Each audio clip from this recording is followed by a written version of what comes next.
Bismillahirrahmanirrahim. Assalamu alaikum. This video is about taxation of AOP और taxation of AOP में हम इसके कुछ बेसिक प्रिंसिपल्स जो हैं कि पार्टनरशिप बिजनेस को कैसे टैक्स किया जाता है उस पे हम बात करेंगे। ना एसोसिएशन ऑफ पर्सन के जो बेसिक प्रिंसिपल्स हैं टैक्स लॉ ने बताए वो ये हैं। तो मैं यहाँ पे दो सिचुएशंस वाइट बोर्ड पे पहले लिखता हूँ और हम जिस वक्त अपना रेलेवेंट प्रोविजन ऑफ लॉ पढ़ लेंगे तो फिर हम देखेंगे कि इन सिचुएशंस में हमें क्या करना होता है। So let me just open up this whiteboard. Okay, now it's visible. अच्छा जी, so first situation ये है कि मेरे पास तीन पार्टनर्स हैं, A, मिस्टर B और मिस्टर C, और ये 1/3 के हिस्सेदार हैं एक पार्टनरशिप में। ठीक है जी। और दूसरा सेपरेट सिचुएशन मेरे पास ये है कि मेरे पास जो पार्टनरशिप है वो मिस्टर A, मिस्टर B और C लिमिटेड, और मेरी जो पार्टनरशिप बिजनेस है उसकी जो बिजनेस इनकम है, बिजनेस की जो आमदनी हमने अर्न की है वो हम एज्यूम कर लेते हैं कि let's say it is 3 million. ठीक है जी। और हम ज़रा principles of taxation of AOP ये पढ़ते हैं कि उसमें क्या लिखा हुआ है। Okay, first thing it says is कि AOP shall be tax separately from its members. Now अब जो पार्टनर्स हैं A, B, C या C लिमिटेड, इनकी जो भी इनकम है इसका AOP की टैक्सेशन से कोई ताल्लुक नहीं। ये प्रॉपर्टी इनकम कमाते हो, ये कुछ भी कमाते हो, वो अपनी रिटर्न फाइल करेंगे, पार्टनरशिप की रिटर्न ऑफ इनकम अलहदा से फाइल की जाएगी। If AOP has paid tax on its profits, अगर AOP अपने प्रॉफिट्स के ऊपर टैक्स पे कर दे, then share of profit of members shall be exempt from tax. तो फिर पार्टनर्स को जो भी शेयर ऑफ प्रॉफिट मिलेगा वो एग्जेम्प्ट फ्रॉम टैक्स होगा। मतलब ये हुआ कि ये जो 3 मिलियन की हमने इनकम लिखी थी इसके ऊपर टैक्स आप कैलकुलेट करेंगे, जो भी टैक्स बनेगा वो AOP ने अदा करना है, और जो पार्टनर्स का शेयर इन प्रॉफिट है 1/3 के हिसाब से जो हमने कहा कि हुआ करेगा, वो फिर जो पार्टनर्स का शेयर है वो एग्जाम फ्रॉम टैक्स है। लेकिन ये इतना भी सिंपल नहीं है, अभी हमें थोड़ा सा पता चल जाएगा क्यों इतना सिंपल नहीं है। इफ़ मेंबर, या ब्रैकेट में लिखा है एस मेंबर्स, यानी एक या एक से ज़्यादा member of AOP is a company, अगर किसी AOP का एक या एक से ज़्यादा मेंबर कंपनी हो, then AOP shall pay tax on its profits excluding the share of company। तो फिर AOP ने टैक्स अदा करना है कंपनी का शेयर निकाल के। That share will be included in taxable income of company and shall be taxed at the rate applicable on the company। So company का सिनेरियो थोड़ा सा डिफरेंट है। तो अब हम मज़ीद रिफाइन कर सकते हैं अपने इस दो एग्जांपल्स को जो हमने लिखी थी यहाँ पे। पहले तो हमें ये समझ आ गया कि फर्स्ट सिचुएशन में AOP ने 3 मिलियन ही AOP की टैक्सेबल इनकम है और इसी के ऊपर ही आप टैक्स स्लैब्स अप्लाई कर दोगे। लेकिन यहाँ ऐसा नहीं है, यहाँ पे आप 1/3 के पार्टनर हैं तीनों, लेकिन one of the partner which is C limited, now this partner is a company. तो अगर ये पार्टनर कंपनी है तो कंपनी का शेयर निकाल देना है, यानी 3 मिलियन में से आप पहले तो 1 मिलियन अलहदा कर दें जो शेयर किसका है, कंपनी का, और जो बाकी बच रहा है 2 मिलियन, ये अब इसके ऊपर टैक्स स्लैब्स आप अप्लाई करेंगे। ये जो अमाउंट है 1 मिलियन की, ये फिर कंपनी की जब टैक्सेबल इनकम बनेगी तो उसमें शामिल कर दी जाएगी और कंपनी इसके ऊपर टैक्स पे करेगी। इस अमाउंट के साथ आगे क्या होगा वो हमारे सिलेबस में नहीं है, क्योंकि कंपनी का टैक्सेशन हमारे सिलेबस में नहीं है। Okay, next is, okay, so that this was about the basic principles. और इसमें अब आपको ये चीज़ एक ये समझ आई कि पार्टनर के लिए वो इनकम एग्जाम फ्रॉम टैक्स है, और कंपनी अगर पार्टनर हो जाएगी तो फिर कंपनी का शेयर पहले से ही अलहदा कर दो, AOP ने कंपनी के शेयर पे टैक्स अदा ही नहीं करना। सो that's how it will be calculated. Okay, this is it. यहाँ तक आपका कुछ सवाल होगा तो फिर आप व्हाट्सएप में पूछिएगा। Thank you very much, take care. बिस्मिल्लाहिर्रहमानिर्रहीम, अस्सलाम वालेकुम। This video is about taxation of AOP और एसोसिएशन ऑफ पर्सन में अब हम बात करेंगे कि इंडिविजुअल के साथ क्या सलूक होगा जब वो एओपी का मेंबर हो, तो फिर उसकी टैक्सेशन पे क्या इम्पैक्ट आएगा। So individual as member of AOP. Now यहाँ पे टैक्स लॉ ये कह रहा है, okay before we read this sentence, थोड़ा सा वाइट बोर्ड पे जो हम अपनी पिछली वीडियो में एक एग्जांपल हमने स्टार्ट की थी, हम उसी एग्जांपल पे आते हैं। और मैं थोड़ा सा मज़ीद अब चूंकि अब हम इंडिविजुअल की बात कर रहे हैं, तो इट मीन्स के we are going to talk further about this situation one. Situation one में क्या था कि हमारे पास तीन पार्टनर्स थे, ए बी और सी, और 3 मिलियन का आपका एओपी का इनकम था। इस एओपी की इनकम के ऊपर टैक्स स्लैब्स अप्लाई किए जाएंगे और टैक्स कैलकुलेट हो जाएगा। लेकिन ये जो प्रॉफिट बिफोर टैक्स था, जो कि हमने टैक्स लॉज के मुताबिक ही कैलकुलेट किया था, इसको फिर पार्टनर्स में अगर हम डिस्ट्रीब्यूट करें तो हर पार्टनर के हिस्से में कितना आता है, 1 मिलियन, क्योंकि 1/3 के हिस्सेदार हैं सब लोग। तो इसका मतलब ये कि ए बी और सी तीनों के हिस्से में 1-1 मिलियन आएगा। नाउ अब टैक्स लॉ ये कहता है कि पहली वीडियो में हमने कहा कि ये मिस्टर ए, किसी एक पार्टनर को समझ लेंगे बाकी सारा खुद ब खुद समझ आ जाएगा। मिस्टर ए के लिए ये वाली इनकम क्या है, एग्जाम्प्ट फ्रॉम टैक्स, तो इसको तो इनकम में शामिल नहीं करना। और फर्ज करें कि मिस्टर ए की कोई सैलरी इनकम है, मैं एज्यूम कर लेता हूँ, let's say it is 4 million. ठीक है। और अगर ये इनकम एग्जाम्प्ट फ्रॉम टैक्स है जो पार्टनरशिप से उसको आ रही है, तो फिर ये इसकी इनकम में तो कहीं ऐड नहीं होगी। और अगर इसके कोई डिडक्टेबल अलाउंसेस नहीं हैं, तो क्या मैं ये कह सकता हूँ कि इसकी टैक्सेबल इनकम जो है वो भी 4 मिलियन ही है? यस, मैं कह सकता हूँ। नाउ टैक्स लॉ अब ये कहता है कि यहाँ रुक जाएं आप। अब अगर ये मिस्टर ए किसी एओपी का पार्टनर भी है, एओपी का पार्टनर भी है, तो फिर 4 मिलियन के ऊपर अगर ये पार्टनर ना होता तो हम क्या करते, इसके ऊपर सैलरीड पर्सन के टैक्स स्लैब लगा देते और इसका टैक्स कैलकुलेट कर लेते। लेकिन अब चूंकि ये पार्टनर है एक एसोसिएशन ऑफ पर्सन का, तो ऐसा नहीं होगा। बल्कि कैसा होगा वो अब देखें ज़रा। टैक्स लॉ ये कहता है कि इस 4 मिलियन जो इसकी पार्टनर की इनकम है, इसमें जमा कर दो एओपी का शेयर। इससे ये अमाउंट क्या बन जाएगी, 5 मिलियन। 5 मिलियन के ऊपर टैक्स स्लैब्स अप्लाई करो, क्योंकि आपको अब फिर देखना पड़ेगा कि 5 मिलियन के हिसाब से ये अब क्या बनता है, सैलरीड पर्सन या नॉन सैलरीड पर्सन। सो सैलरीड ही बनेगा। तो सैलरीड पर्सन का आप टैक्स स्लैब किस पे अप्लाई कर दोगे, 5 मिलियन पे।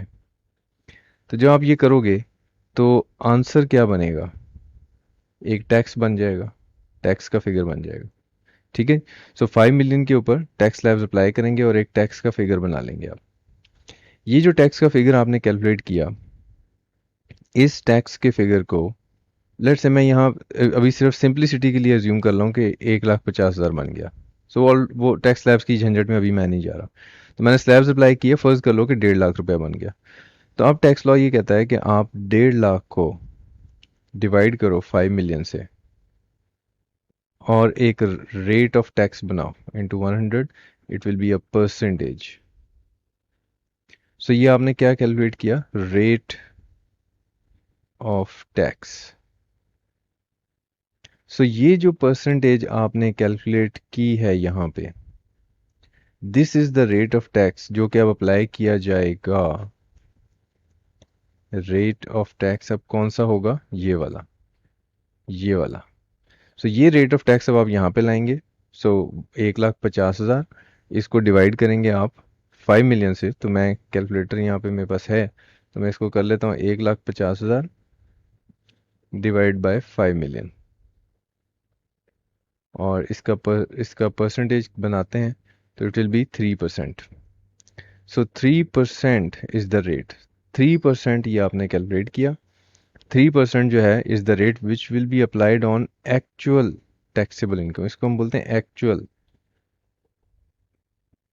Taxable income. सो 3% आपने अप्लाई करना है 4 मिलियन के ऊपर, तो ये बनेगा इसका टैक्स इम्पोज्ड। ठीक है। सो 3% और 1,20,000 ये एक्चुअली टैक्स इम्पोज बनेगा। फिर इसमें से आप माइनस करेंगे टैक्स क्रेडिट्स वगैरह जितने भी हैं, टैक्स पेबल बनेगा। फिर आगे विद होल्डिंग टैक्सेस माइनस करेंगे। सो ये जो हमने जितना काम किया है, ये जितना काम हमने किया है यहाँ पे, कि हमने इसकी जो एक्चुअल टैक्सेबल इनकम थी उसमें ऐड कर दिया पार्टनरशिप बिजनेस का शेयर, जो कि वैसे तो एग्जाम फ्रॉम टैक्स है, और उससे बनाई एक इनकम जिसके ऊपर टैक्स स्लैब अप्लाई किए, और फिर एक टैक्स कैलकुलेट किया, फिर इस टैक्स से एक रेट ऑफ टैक्स बनाया, और फिर ये जो रेट ऑफ टैक्स था इसको ले जाके इसकी एक्चुअल टैक्सेबल इनकम से मल्टीप्लाई कर दिया और फिर टैक्स निकाला। सो ये जो प्रोसेस है इसको बोलते हैं, ये जो अब मैं वापस जा रहा हूँ नोट्स के ऊपर, और वहाँ पे जाके अब आप पढ़ेंगे वो सेंटेंस, अब आपको ज़्यादा समझ आएगा। लिखा हुआ क्या है, share of profit from AOP of individual member, जो कि अभी हमारी एग्जांपल में 1 मिलियन था, shall be included in taxable income of individual member for rate purposes. Rate purposes का मतलब ये है कि रेट ऑफ टैक्स कैलकुलेट करने की गरज से आप उसकी इनकम में ऐड करेंगे। ठीक है, ये इसका मतलब है रेट पर्पजेज का। नाउ ये किया कैसे जाएगा, इसके लिए एक फार्मूला बताया हुआ है। ये फार्मूला अब आपके लिए कोई मसला नहीं है, आप ये कैलकुलेट कर चुके हैं। और ये क्या लिखा हुआ है, सी है इसकी एक्चुअल टैक्सेबल इनकम, जो कि 4 मिलियन थी अभी हमारी एग्जांपल में, और A is the amount of tax that would have been assessed to the individual if share of profit from AOP were chargeable to tax. यानी वो income, sorry, is the amount of tax, वो tax जो calculate होता अगर AOP का share भी taxable होता तो वो हमने भी कितना बनाया था, 1,50,000। और इसी तरह taxable income if share of AOP was chargeable to tax, वो हमने अभी कितना बनाया था, 5 मिलियन। सो ये वो फॉर्मूला बेसिकली बताया गया ना। इस सारी कैलकुलेशन में ये कह रहा है जी एफटीआर यानी फाइनल टैक्स रिजीम की इनकम नहीं लानी। ये सेंटेंस आपको उस वक्त समझ आएगा जब हम अगला चैप्टर टैक्स रिजीम्स वाला पढ़ लेंगे, तो फिर ये बात भी समझ आ जाएगी कि इस कैलकुलेशन में टैक्स फाइनल टैक्स रिजीम की इनकम को नहीं लाया जाता। So that's how the individual as member of AOP, ये वाली टैक्सेशन हम कैलकुलेट करते हैं। अच्छा, अब यहाँ पे मैं कुछ चीज़ें मज़ीद जो प्रीवियस टॉपिक्स के अंदर हमने छोड़ दी थी, यानी जिस वक्त हम टैक्स क्रेडिट्स पढ़ रहे थे, तो उस वक्त कुछ चीज़ें मैंने कहा था एओपी की टैक्सेशन जब आपको पढ़ाऊंगा तो उस वक्त क्लैरिफाई कर दूंगा। तो अब मैं ज़रा उन्हीं सेंटेंसेस के ऊपर दोबारा जाने लगा हूँ और आपको एक्सप्लेन करने लगा हूँ कि वो क्या सेंटेंसेस थे। सो सबसे पहले आप आ जाएं इसके ऊपर, tax credit under part 10 chapter 3। इसमें हमने ये कहा था कि ये ए ओवर बी इंटू सी हम करते थे, एक सी वैल्यू कैलकुलेट करते थे। और यहाँ पे हमने दो सेंटेंसेस कहा था कि ये हम अभी नहीं समझ रहे, ये हम एओपी की टैक्सेशन में समझेंगे। अब ये समझ आएंगे आपको। क्या लिखा है, where individual is member of AOP component B, यानी कि ये कौन सी थी, इनकम थी ये, shall include share of profit from AOP even if tax on AO income of AOP has been paid by the AOP। बिल्कुल वैसे ही जैसे अभी आपने कैलकुलेट किया था 5 million, 4 million actual taxable income थी, लेकिन 1 मिलियन पार्टनरशिप का शेयर शामिल करके 5 मिलियन था, तो ये 5 मिलियन होगा यहाँ पे। और a shall be computed after including share of profit from AOP, इसका मतलब ये कि ये ए वैल्यू जो है वो 1,50,000 ली जाएगी, और फिर वैल्यू सी कैलकुलेट करके आप जो इन सेक्शंस में आप कैलकुलेट करते थे वो फिर एवरेज रेट ऑफ टैक्स से मल्टीप्लाई होगा। सो अगेन अगर हम इसका रेट फाइंड आउट करेंगे इन दो फिगर्स से, अगर rate of tax find out करूंगा मैं, तो अगेन वो 3% ही बन जाएगा। So this was actually the point जो मैंने स्किप किया था पहले, और अब आपको ये समझ आ जाना चाहिए है। So this is about this topic. यहाँ तक कोई सवाल हो तो आप फिर व्हाट्सएप में पूछेंगे। इस पे कुछ क्वेश्चंस हैं जो आप जब ये लेक्चर्स को सुने तो फिर वो मुझसे आपने मांगने में व्हाट्सएप में आपसे शेयर करूँगा। Thank you very much, take care. बिस्मिल्लाहिर्रहमानिर्रहीम, अस्सलाम वालेकुम। This video is about taxation of AOP, और इसमें हम जिस टॉपिक को डिस्कस करेंगे that is change in control of an entity. Now what this topic is about, है तो बहुत सिंपल सी बात, लॉ ने एक मसले का हल बताया हुआ है। सो हम पहले पढ़ते हैं कि है क्या। Change in control of an entity if there is a change of 50% or more in the underlying ownership of an entity, any loss incurred before the change shall not be allowed as deduction after the change unless the entity fulfills following condition। यानी अगर आपकी entity जो है उसकी ownership में 50% से ज़्यादा का चेंज हो जाए, तो एक टैक्स ईयर में अगर let's say this point at this point 50% से ज़्यादा ऑनरशिप में चेंज आ गया मतलब प्रॉफिट शेयरिंग रेशियो 50% से ज़्यादा चेंज हो गई किसी भी एक मेंबर की, तो इसका मतलब है कि एओपी की या जो भी बिजनेस है उसकी आ, जो है 50% ज़्यादा ऑनरशिप कंट्रोल जो एंटिटी का है वो चेंज हो गया। तो अब अगर इस टाइम से पहले अगर कोई लॉस था तो वो इस टाइम के बाद आपको अवेलेबल नहीं होगा फॉर एडजस्टमेंट, अनटिल अनलेस कि आप कुछ कंडीशंस पूरी करें। वो कंडीशंस क्या हैं? It continues same business after the change unless the loss has been fully set off. So same business continue करना है जो आप पहले बिजनेस कर रहे थे, लॉस जिस वक्त आया था उस वक्त जो बिजनेस था उसी बिजनेस से प्रॉफिट अर्न करके आप उसको एडजस्ट करें तो ठीक है। लेकिन अगर कोई नया बिजनेस आगे लेकर आ रहे हैं और ये चाह रहे हैं कि ये वाला लॉस इस नए बिजनेस के अगेंस्ट मैं सेट ऑफ कर लूँ तो ये अलाउड नहीं है। Until the loss has been fully set off, it does not engage in any new business. कोई न्यू बिजनेस भी आप नहीं कर सकते until unless कि ये लॉस आप पूरा एडजस्ट कर लें। फॉर एग्जांपल आप पोल्ट्री का बिजनेस कर रहे थे, कोई लेट से बर्ड फ्लू कोई बीमारी आ गई और पोल्ट्री के बिजनेस में आपको लॉस हो गया, तो अब उस लॉस को आप चाहते हो कि मेरा कोई प्रॉफिटेबल बिजनेस है तो मैं उसमें इस्तेमाल कर लेता हूँ, उसके अगेंस्ट एडजस्ट कर लेता हूँ लॉस को, क्योंकि बिजनेस का लॉस तो बिजनेस इनकम के अगेंस्ट एडजस्ट हो सकता है, सेट ऑफ हो सकता है, हमने सेट ऑफ के चैप्टर में पढ़ा है। तो आप कहते हो कि जी मेरा एक दोस्त है, भाई है, जो कोई और बिजनेस कर रहा है लेट्स से ट्रेडिंग का, तो आप उसको कहते हैं कि यार तुम ऐसे करो, हम हमारी पार्टनरशिप में शामिल हो जाओ, तुम्हारा जो ट्रेडिंग का बिजनेस है उसके अगेंस्ट ये लॉस एडजस्ट कर लेंगे, तो इस तरह तुम्हें टैक्स बच जाएगा ना। ये टैक्स लॉ ने मना कर दिया कि सेम बिजनेस कंटिन्यू करना है, कोई नया बिजनेस शुरू नहीं करना। Where principal purpose of the entity और beneficial owners of the entity is to utilise the loss so as to reduce tax payable on the income from the new business or investment। so आपका actually सारे arrangement को करने का मकसद ये था, आपके दिमाग में ये था कि मैं अपना टैक्स रिड्यूस कर लूँगा, क्योंकि एक लॉस जब मैं एडजस्ट करूँगा अपने बिजनेस के अगेंस्ट तो मेरे प्रॉफिटेबल बिजनेस का जो है वो टैक्स रिड्यूस हो जाएगा। एंटिटी मींस कंपनी और एओपी, ये प्रोविजन कंपनी के लिए भी है और एओपी के लिए भी है। अब चूंकि कंपनी का टैक्सेशन नहीं है हमारे सिलेबस में इसलिए हम एओपी पे ही ज़्यादा फोकस रखेंगे अपना। और अंडरलाइंग ऑनरशिप से मुराद ये है कि means an ownership interest in an entity. Entity का वर्ड जैसे यहाँ ऊपर भी एंटिटी का वर्ड यूज़ हुआ था, तो एंटिटी से मुराद अब ये यहाँ डिफाइन हो गया कि कंपनी और एओपी दोनों चीज़ें। So, underlying ownership means an ownership interest in the entity held directly or indirectly through an interposed entity or entities by an individual or by a person not ultimately owned by the individual। So, ये कुछ थोड़ी सी मुश्किल language लिखी हुई है। आसान तर्जुमा इसका ये है कि फ़र्ज़ करें कि ए लिमिटेड एक कंपनी है, इस कंपनी के शेयर जिसके पास होंगे उसको हम बोलेंगे शेयर होल्डर, ठीक है जी। नाउ शेयर होल्डर जो है अगर इसका बी लिमिटेड है, बी लिमिटेड के पास सारे के सारे शेयर हैं, तो हम इसको बोलेंगे जी बी लिमिटेड होल्डिंग कंपनी है और ए लिमिटेड जो है वो सब्सिडरी है। ठीक हो गया, होली ओन्ड सब्सिडरी, क्योंकि सारे के सारे शेयर जो हैं वो ए के बी के पास हैं। नाउ अब बी के जो ऑनर्स हैं वो लेट्स से डिफरेंट लोग हैं, ये जो कंपनी है इसके शेयर्स हैं A B C D E F मुख्तलिफ लोगों के पास हैं जो इसके शेयर होल्डर्स हैं। नाउ अब ये जो शेयर होल्डर्स हैं ये एक्चुअली इनके इस ए लिमिटेड के अंडरलाइंग ऑनर कौन है, वो ये वाले शेयर होल्डर्स हैं, क्योंकि ये बीच में तो एक इंटरपोज पर्सन आ गया है कि जिसने इसके शेयर्स को होल्ड किया हुआ है, जबकि एक्चुअल ऑनर्स तो ये लोग हैं। तो अंडरलाइंग ऑनरशिप से ये मुराद है कि अगर ए लिमिटेड की अंडरलाइंग ऑनरशिप तो ये है, तो अगर इसमें कोई 50% ज़्यादा चेंज होगा तो फिर ये जो ऊपर हमने जो कानून पढ़ा है ये सारे का सारा अप्लाई हो जाएगा। तो this was about changing control of an entity. इसमें अगर आपका कोई सवाल होगा तो वो फिर आप व्हाट्सएप में पूछेंगे। Thank you very much, take care. बिस्मिल्लाहिर्रहमानिर्रहीम, अस्सलाम वालेकुम। This video is about taxation of AOP और इसमें हम change in constitution of an AOP इसके ऊपर डिस्कशन करेंगे।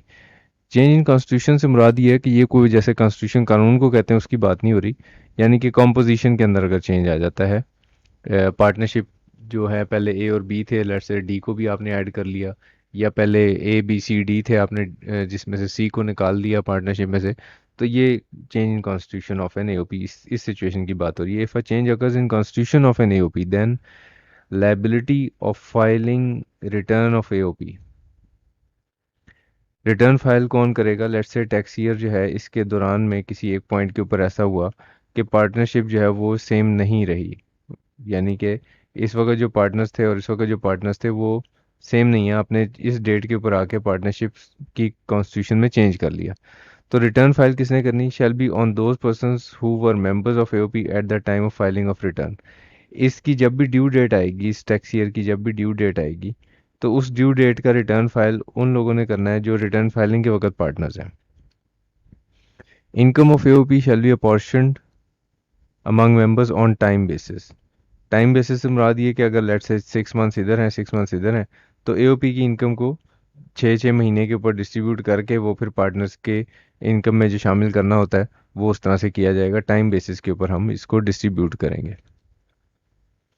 If tax assessed on a member cannot be recovered from him, it shall be recovered from AOP as constituted at the time of filing of return.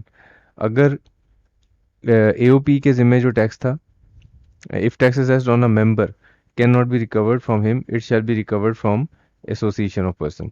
सो ये बात ही हो रही है कि किसी भी पार्टनर के ज़िम्मे अगर कोई टैक्स था और वो अदा नहीं कर रहा है तो फिर एओपी से कलेक्टिवली वो टैक्स रिकवर किया जा सकता है। एओपी अपने पार्टनर के टैक्स का जिम्मेदार है। Okay, these were simple provisions about changing constitution of AOP। इस पर अगर आपका कोई सवाल होगा तो हम उसको व्हाट्सएप में देखेंगे। Thank you very much, take care. बिस्मिल्लाहिर्रहमानिर्रहीम, अस्सलाम वालेकुम। This video is about taxation of AOP, और एक बहुत ही आसान सा पॉइंट यहाँ पे टैक्स लॉ ने डिस्कस किया है, डिसोल्यूशन ऑफ बिजनेस या dissolution of AOP. Discontinuance of business है एक्चुअली जो राइट वर्ड है। So it's about discontinuance of business और डिसोल्यूशन ऑफ एओपी। सो अगर आप अपना कारोबार ख़त्म कर देते हैं, सो हम इसको पढ़ते हैं कि ये क्या लिखा हुआ है। If AOP is dissolved or discontinues its business, then any tax payable by AOP is recoverable from any person who was a member at the time of dissolution or discontinuance। सो ये टैक्स रिकवरी के बारे में कुछ tax law ने मसाइल को हल किया हुआ है कि भाई जब भी बिजनेस डिसकंटिन्यू हुआ या पार्टनरशिप डिसॉल्व हुई, तो उस पॉइंट पे जिस वक्त वो डिसोल्यूशन हुआ था उस वक्त जो पार्टनर्स थे वही जिम्मेदार होंगे उसके टैक्स रिटर्न फाइल करने का। In case of death of a member of AOP, the tax payable can be recovered from legal heirs of the deceased। सो ये हमने लीगल रिप्रेजेंटेटिव के टॉपिक में भी पढ़ा है जब हम टैक्सेशन ऑफ इंडिविजुअल पढ़ रहे थे कि जो भी लीगल रिप्रेजेंटेटिव्स हैं या लीगल हायर्स हैं उनसे फिर टैक्स रिकवर किया जा सकता है। सो बहुत ही सिंपल से पॉइंट्स थे जी दो। इसमें आपका कोई सवाल होगा तो हम व्हाट्सएप में देखेंगे उसे। Thank you very much, take care. बिस्मिल्लाहिर्रहमानिर्रहीम, अस्सलाम वालेकुम। This video is about succession of business otherwise than on death, यानी कि आपके कारोबार को अब कोई और चलाने जा रहा है अदरवाइज देन ऑन डेथ, यानी ओरिजिनल ऑनर की वफात के अलावा की जो सिचुएशंस हैं। So if successor carries on same business, यानी ये एसेंशली एक्विजिशन का आप इसको कह सकते हैं सिचुएशन है कि जब एक कारोबार को कोई दूसरा एक ऑनर से दूसरे ऑनर को मुंतकिल हो गया तो अब सक्सेशन ऑफ बिजनेस हो गई otherwise than on death. If successor carries on same business, अगर तो बाद में जिसने बिजनेस लिया, सक्सेसर बोलेंगे हम उसको जिसने लेट्स से ए ने अपना बिजनेस जो था वो सेल आउट कर दिया बी को, तो this is succession otherwise than on death. तो अब सक्सेसर जो है वो बी है। If successor carries on same business then following shall apply. Predecessor यानी कि ए जो है ये प्रीडिसेसर है, shall be liable to pay tax on income before date of succession. बिल्कुल सही है, लॉजिकल बात है कि जिस वक्त कारोबार बेचा उससे पहले के टैक्स का जिम्मेदार ए है। And successor shall be liable to pay tax on income after the date of succession. ये भी बहुत ही simple common sense based provision है लॉ की, और इसमें आई थिंक कोई कन्फ्यूजन वाली बात नहीं होनी चाहिए। If predecessor cannot be found, अगर ये बंदा मिल नहीं रहा एफबीआर को, then successor shall be liable to pay tax on income before the date of succession. अगर ये भगोड़ा हो गया है, इश्तिहारी हो गया है, तो फिर इसको पकड़ा जा सकता है, लॉ में प्रोविजन मौजूद है। सो वो डेफिनेटली प्रैक्टिकल सिचुएशंस में प्रैक्टिकल सर्कमस्टांसिस को देख कर ही इन प्रोविजंस को इस्तेमाल किया जाता है। लेकिन as far as the legal provision is concerned, the provision is available कि अगर ए ने अपना टैक्स पूरा अदा नहीं किया हुआ अपने कारोबार के का, तो बी ने जिसने वो कारोबार ख़रीदा है उसको पकड़ा जा सकता है पिछले टैक्स के लिए भी। तो इसलिए इसको ये भी अपने बिजनेस ख़रीदते वक्त ये क्लैरिफाई करना चाहिए ए के साथ कि जनाब आप पिछले टैक्सेस तो कोई वाजिबल अदा नहीं है, वो क्लियरली इसको इस बात का नॉलेज होना चाहिए। Where any tax payable under this section in respect of such business or profession cannot be recovered from predecessor, it shall be recoverable from successor who shall be entitled to recover it from predecessor. Now अब ये कह रहा है कि अगर FBR ने इससे पैसा रिकवर कर लिया बी से, तो बी के पास ये अथॉरिटी है कि वो फिर ए से रिकवर कर ले। ये फिर एक बी को समझें कि फैसिलिटी दी हुई है कि अंडर द लॉ आप वो फिर पैसा ए से रिकवर कर लो, आपको ये इख्तियार दे दिया गया है।